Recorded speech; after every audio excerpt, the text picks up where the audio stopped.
السلام علیکم میرے دوستو، کیا حال ہے؟ خیریت ہے؟ آج جمعۃ المبارک ہے، آپ کو بہت بہت جمعہ کی مبارک ہو۔ 9 جولائی ساڑھی شامت آئی، اور اس کے بعد جناب ابھی میں نے ایک بیان سنا ہے اس کا، امین گنڈا پوری۔ آپ امین گنڈا پوری کو جانتے ہیں نا؟ امین گنڈا پوری کہتا ہے جی کہ کسی کو پہچاننا ہو نا، کسی کو پہچاننا ہو کہ جی وہ کس قسم کا بندہ ہے، کیا ہے، تو اس کا ماضی دیکھیں، اس کا ماضی دیکھیں۔ کشمیر میں اس نے تقریر کی ہے۔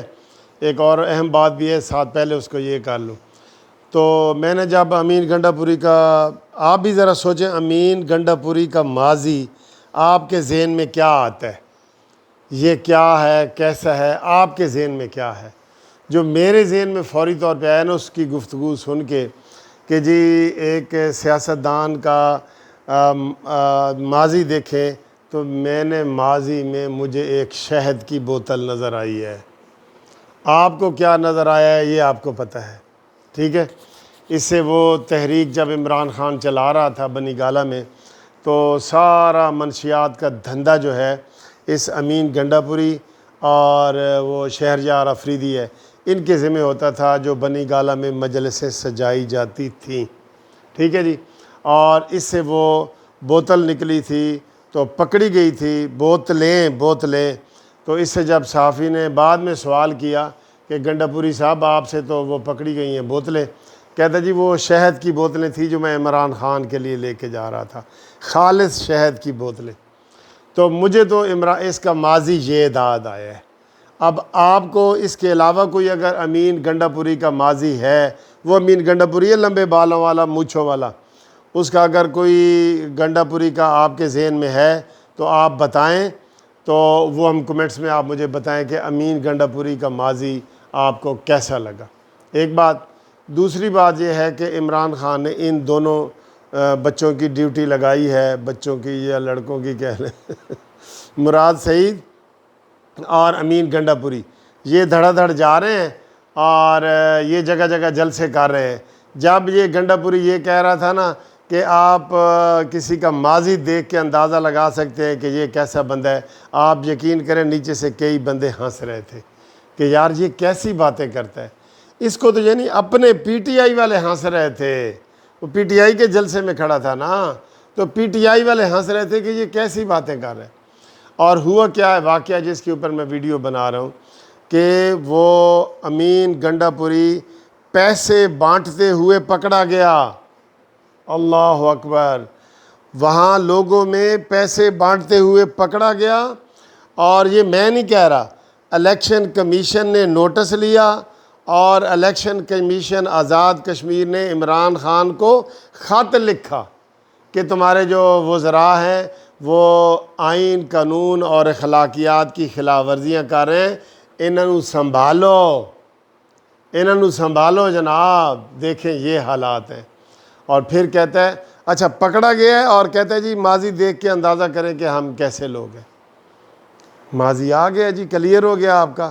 تو جناب دھاندلیوں کے آغاز میں آپ کو یہ بتا دوں، وہاں پہ نون لیگ نمبر 1 پہ ہے، لیکن انہوں نے اپنی ریشہ دوانیوں کی وجہ سے، پی ٹی آئی نے، اور اپنی سازشوں کی وجہ سے، ایک تو نون لیگ کے الیکٹیبل کو قابو کیا، اور دوسرا خرید و فروخت کرتے ہوئے آج خود امین گنڈا پوری پکڑا گیا، اور انہوں نے دھاندلی کے ذریعے وہاں اپنی حکومت قائم کرنی ہے۔ یہ میں آپ کو بتا دوں، کل اس لیے مریم نواز صاحبہ نے بڑا سخت جو ہے نا ان کا بیان دیا ہے کہ اگر یہاں کشمیر میں یہ کیا گیا، دھاندلا کیا گیا، تو پھر ہم شارع دستور پہ جو ہے نا وہ دھرنا دیں گے، یہ مریم نواز صاحبہ نے کہا ہے۔ لیکن یہ وہاں پہ تیار ہے۔ اب مریم کے جلسوں کے بعد عمران خان نے بھی کہہ دیا ہے کہ وہ جائیں گے، کیونکہ انہیں شکست نظر آ رہی ہے۔ انٹرنیشنل سروے سارے کہہ رہے ہیں کہ وہاں نون لیگ نمبر 1 پہ ہے، پاکستانی سروے کہہ رہے ہیں کہ نون لیگ نمبر 1 پہ ہے، تو اس لیے آپ دیکھ لیں کہ تھوڑے سے جو بلاول بھٹو نے سخت تقاریر کی ہیں وہ بھی نون لیگ کے خلاف کر رہے ہیں، اور مانی خان یہ گروپ جو ہے یہ تو ہے ہی نون لیگ کے خلاف. تو یہ اس کی آج پیسوں والی ویڈیو پکڑی گئی ہے امین گنڈا پوری کی، پہلے اس کی شہد کی بوتلیں پکڑی گئی تھیں. یہ سارا گروپ ایسا ہے عمران خان کے ساتھ، اور اس سے آپ سنجیدگی کا اندازہ لگا لیں کہ وہاں پہ مراد سعید کی ڈیوٹی لگی ہے اور اس کی ڈیوٹی لگی ہے امین گنڈا پوری کی کہ تسی ذرا اتنے حالات ٹھیک کر کے آؤ. اور جو پیسے دیتے ہوئے ویڈیو پکڑی گئی ہے، اور یہ میں نہیں کہہ رہا، قانونی ٹی وی نہیں کہہ رہا، پاکستان جسٹس پارٹی نہیں کہہ رہی، یہ election commission of Azad Kashmir نے عمران خان کو خط لکھا ہے. مانو گے اس بات کو؟ تو یہ ویڈیو تھی تازہ ترین. انشاءاللہ اگلی ویڈیو میں آپ سے ملاقات کرتے ہیں، تب تک کے لیے خدا حافظ.